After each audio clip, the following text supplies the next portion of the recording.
میری اپنی بیوی سے محبت کی شادی تھی۔ ہم دونوں میں اتفاق بھی بہت تھا، لیکن جب سے اس نئے محلے میں آئے تھے پریشانیوں سے دو چار ہو کر رہ گئے تھے۔ اصل میں میری بیوی کچھ ماڈرن فیملی سے تعلق رکھتی تھی، حالانکہ میں بھی کوئی متوسط گھرانے سے نہ تھا۔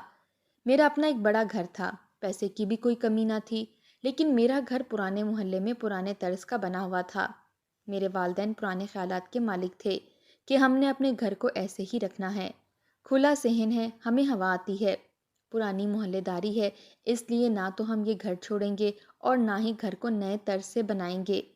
پہلے تو مجھے اس بات پر کوئی اعتراض نہ تھا، لیکن جب میری شادی ریحانہ سے ہوئی تو گھر آتے ہی اس نے 100 عیب نکالنا شروع کر دیے۔ کہنے لگی کہ مجھے ایسے گھروں کی عادت نہیں ہے اور نہ ہی مجھے آپ لوگوں کے گھر کا یہ محلہ پسند ہے، جسے دیکھو منہ اٹھا کر اندر آ جاتا ہے، کوئی پرائیویسی ہی نہیں ہے۔ حالانکہ میں نے ریحانہ کے کمرے میں اے سی تک لگوا دیا تھا، اس کا کمرہ جدید طریقے سے تیار ہوا تھا، لیکن اسے بڑے مسئلے تھے۔ میری ریحانہ سے محبت کی شادی تھی اور میں اسے بے تحاشا محبت کرتا تھا، اس لیے اس کی زبان سے نکلا ہر حرف میرے لیے حرف آخر تھا۔ میں لازمی اس کی ہر فرمائش کو پورا کرتا تھا۔ وہ کہنے لگی کہ وہ اس گھر میں نہیں رہ سکتی، کیونکہ یہاں پر وہ اپنی دوستوں کو نہیں بلا سکتی۔ یہاں کی عورتیں فوراً سے گھر میں آ جائیں گی، سوال و جواب پوچھیں گی، عجیب نظروں سے دیکھیں گی، کیونکہ میری دوست ماڈرن ہے، ان کا پہننا اوڑھنا بھی ویسا ہے، اور اس محلے کی عورتیں نکتہ چینی کرتی ہیں۔ میری والدہ نے جب ریحانہ کے خیالات سنے تو سر جھٹک کر کہنے لگیں کہ نہ رہو، ہم نہ تو تیری خاطر گھر بدلیں گے اور نہ ہی اپنے طور طریقے، بلکہ طور طریقے تو تمہیں بدلنے چاہیے۔ یہ سن کر ریحانہ کو بہت غصہ آیا، وہ مجھ سے ناراض ہو گئی، کہنے لگی کہ میں اس کٹے ہوئے ماحول میں نہیں جی سکتی جہاں ہر وقت چک چک ہوتی رہے۔ تمہاری والدہ کیا کم ہے میرا دماغ چاٹنے کے لیے؟ محلے کی عورتیں بھی شروع ہو جاتی ہیں۔ میں تمہیں شادی سے پہلے ہی کہہ چکی تھی کہ میں اپنی زندگی میں کسی کی دخل اندازی برداشت نہیں کروں گی۔ میں 10 بجے اٹھ کر باہر آتی ہوں تو محلے کی عورتیں بیٹھی ہوئی ہوتی ہیں تمہاری اماں کے ساتھ، جیسے مجھے دیکھتی ہیں، کہتی ہیں کہ یہ کوئی وقت ہے اٹھنے کا، ہم نے تو اپنے سارے گھر کے کام بھی نپٹا لیے ہیں اور تم سوئی پڑی ہو۔ کبھی کہتے ہیں کہ تمہاری ساس خود اٹھ کے ناشتہ بنا رہی ہے۔ ارے بھائی، ہم تو اپنے ساس سسر کو صبح فجر کے بعد ہی ناشتہ بنا کر دے دیتے ہیں، اس کے بعد تمہاری ماں بھی شروع ہو جاتی ہیں۔ اگر یہی حال رہا تو سیدھی بات ہے، تم مجھے چھوڑ دو تو بہتر ہے۔ یہ سن کر میں اپنی والدہ سے کہنے لگا کہ جب آپ کو پتہ ہے کہ ریحانہ کو یہ سب نہیں پسند تو آپ کیوں محلے کی عورتوں کو گھر میں بلاتی ہیں؟ اور وہ کون ہوتی ہیں میری بیوی سے اتنی ساری باتیں کرنے والی؟ اپنے گھر میں سکون سے کیوں نہیں رہتی؟ امی تو مجھے غصے سے دیکھنے لگتی، کہتی وہ تو تمہاری بیوی کو عقل والی بات ہی سمجھاتی ہیں، لیکن تمہاری بیوی تو منہ بنائے اپنے کمرے میں جا کر بیٹھ جاتی ہے۔ بہرحال میری والدہ اپنی بات سے ہٹنے کو تیار نہیں تھیں۔ ریحانہ اور امی کے مزاج ہی ایک دوسرے سے نہیں ملتے تھے۔ بہت کوشش کی کہ ان کی آپس میں بن جائے، لیکن نہیں۔ ایک دن ایک بات پر ریحانہ کا اور والدہ کا بہت بڑا جھگڑا ہو گیا۔ گھر آیا تو ایک تماشا سا برپا تھا۔ ریحانہ مجھ سے کہنے لگی کہ میں یہاں نہیں رہ سکتی، مجھے الگ گھر لے کر دو۔ میں نے اپنی والدہ کو بہت سمجھانے کی کوشش کی، لیکن وہ کہنے لگیں کہ رہنے دو اس کو جہاں یہ رہنا چاہتی ہے، ہم اکیلے رہ کر گزارا کر لیں گے، لیکن اپنا پرانا محلہ نہیں چھوڑیں گے۔ اس وقت میں ریحانہ کو بالکل بھی ناراض نہیں کر سکتا تھا، اس لیے میں اسے لے کر ایک نئی سوسائٹی میں چھوٹے سے گھر میں آ گیا، جو کہ ڈبل پورشن کا گھر تھا۔ ریحانہ بے حد خوش تھی۔ وہاں پر رہنے والے لوگ زیادہ تر ماڈرن فیملی سے تعلق رکھتے تھے، اس لیے بہت جلد میری بیوی نے بھی مراسم بڑھا لیے، لیکن میرے لیے مشکلات بڑھ گئی تھیں، کیونکہ وہاں پر رہنے والے سب لوگ میرے لیے انجان تھے۔ اس لیے میں ریحانہ سے کہتا کہ زیادہ لوگوں سے میل جول رکھنا اچھی بات نہیں ہے، کیونکہ یہاں کے لوگ مجھے جانتے نہیں ہیں، نہ میں انہیں جانتا ہوں، نہ جانے کون ہیں، کیا نہیں۔ لیکن ریحانہ کہاں میری کوئی بات سمجھتی تھی۔ جس سوسائٹی میں آیا تھا وہاں پر بہت سے گھر تو بنگلے نما بنے ہوئے تھے، لیکن وہاں مناسب سے گھر بھی تھے۔ انہی میں سے ایک گھر دل آویز کا بھی تھا، جو کہ ہمارے برابر میں ہی بنا ہوا تھا۔ عورت ویسے تو پردہ کرتی تھی، لیکن جب بھی میں گھر آتا وہ مجھے اپنے گھر پر ہی دکھائی دیتی، اور ریحانہ کو بھی میں اس عورت کے ساتھ ہی باتوں میں مصروف دیکھتا تھا۔ نہ ریحانہ کو میرے کھانے کی پرواہ ہوتی تھی اور نہ اس بات کی فکر کہ میں تھکا ہارا واپس آیا ہوں۔ وہ اپنی پڑوسن سے ہی باتیں کرتی نظر آتی۔ چند دن تو میں یہ سب تماشا دیکھتا رہا، لیکن بعد میں نے ریحانہ سے صاف کہہ دیا کہ تمہیں میرے پرانے محلے میں بڑے مسئلے مسائل تھے کہ عورتیں گھر پر کیوں آتی ہیں، اس لیے بہتر ہوگا کہ جب میں گھر آؤں تو مجھے کوئی بھی پڑوسن یہاں پر نظر نہ آئے۔ یہ سن کر ریحانہ کا موڈ تو خراب ہوا، لیکن اس نے میری بات مان لی۔ جانے کیوں مجھے دل آویز شروع سے ہی کچھ خاص پسند نہ تھی۔ ویسے تو بظاہر اسے پردہ کرنے کا بہت شوق تھا۔ وہ جب مجھے دیکھتی تو چادر کے پلو سے اپنا چہرہ چھپا لیتی۔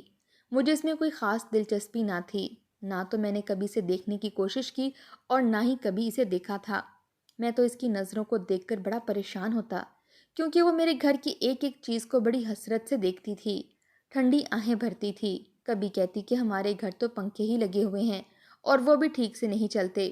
اس پر میرا میاں کمرے کی فالتو بتیاں اور پنکھے بند کرتا رہتا ہے، کہتا ہے میرے پاس اتنے پیسے نہیں ہیں کہ اتنا اتنا بل بھر سکوں۔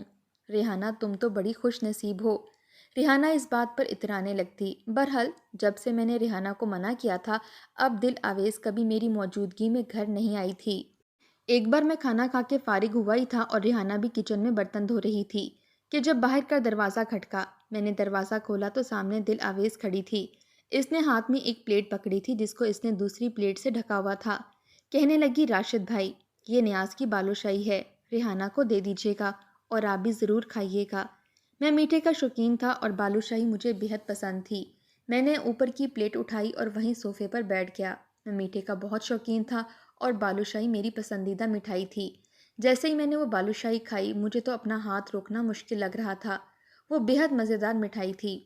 ریحانہ جب برتن دھو کر کچن سے باہر آئی، میرے ہاتھ میں مٹھائی دیکھ کر پوچھنے لگی کہ کہاں سے آئی ہے۔ میں نے کہا تمہاری سہیلی ہی لائی ہے۔ یہ سن کر وہ مسکرانے لگی، میرے ساتھ بیٹھ گئی اور مٹھائی کھانے لگی۔ وہ مٹھائی اتنی لذیذ تھی کہ میں تو جیسے انگلیاں چاٹتا رہ گیا۔ ریحانہ مسکرا کر کہنے لگی کہ آپ تو بلا وجہ ہی مجھے دل آویز سے دور کرنے پر تلے ہوئے ہیں، ورنہ وہ تو بڑی اچھی عورت ہے، ایسی باتیں کرتی ہے کہ مجھے ہنسی آ جاتی ہے۔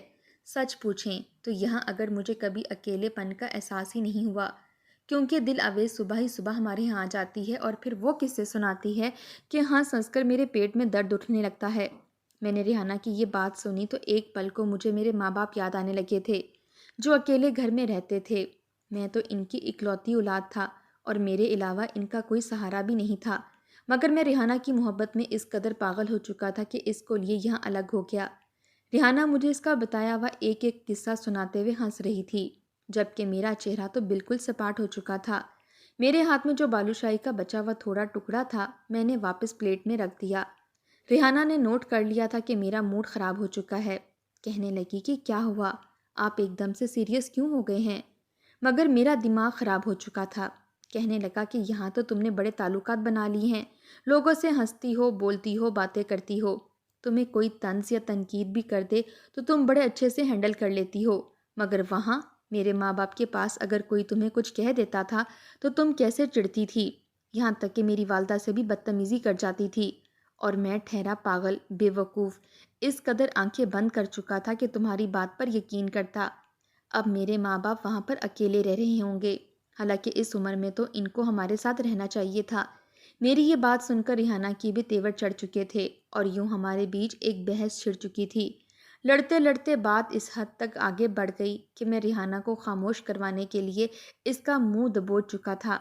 آج سے پہلے میں نے کبھی بھی ریحانہ پر اس قدر غصہ نہیں کیا تھا، بلکہ اس کی ہر بات کو چاہے وہ اچھی ہو یا بری خاموشی سے مان لیتا تھا۔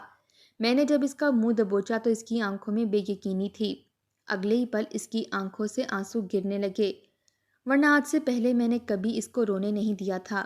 اس کی آنکھوں سے آنسو گر رہے تھے کہ میں نے فوراً اپنے ہاتھ پیچھے کر دیے۔ وہ روتے ہوئے اپنے کمرے میں چلی گئی اور کہنے لگی کہ ہاں ہاں، اب تم یہ سب کرو گے، تمہاری ماں نے تو لگتا ہے تمہیں تعویذ گھول کر پلا دیے ہیں، جو تم میرے ساتھ خوش نہیں رہ سکتے، ان سے اس قدر دور ہو، اس کے باوجود مجھ پر یہ ظلم کر رہے ہو، نہ جانے تمہارے ماں باپ کیا چاہتے ہیں۔ میں ابھی سر پکڑ کر بیٹھ چکا تھا کہ یہ اچانک مجھے کیا ہو گیا ہے۔ عجیب سی بے چینی نے مجھے جکڑ لیا تھا۔ خیر، ریحانہ مجھ سے ناراض تھی اور اب اگر میں اسے منانے کی کوشش کرتا تو وہ مزید چڑ جاتی۔ اگلے روز یوں ہی خاموشی سے اٹھا اور بغیر ناشتہ کیے گھر سے چلا گیا۔ سوچا کہ آج گھر جلدی آ جاؤں گا اور ریحانہ کے ساتھ باہر ڈنر اس کی فیورٹ ریسٹورنٹ میں کروں گا، مگر جیسے ہی میں آج جلدی گھر آیا تو مجھے گھر سے ایک مرتبہ پھر دل آویز کی ہنستی کھلکھلاتی ہوئی آوازیں آ رہی تھیں۔ وہ میری بیوی کے ساتھ بیٹھی باتیں کر رہی تھی۔ میں نے کمرے میں جانا مناسب نہ سمجھا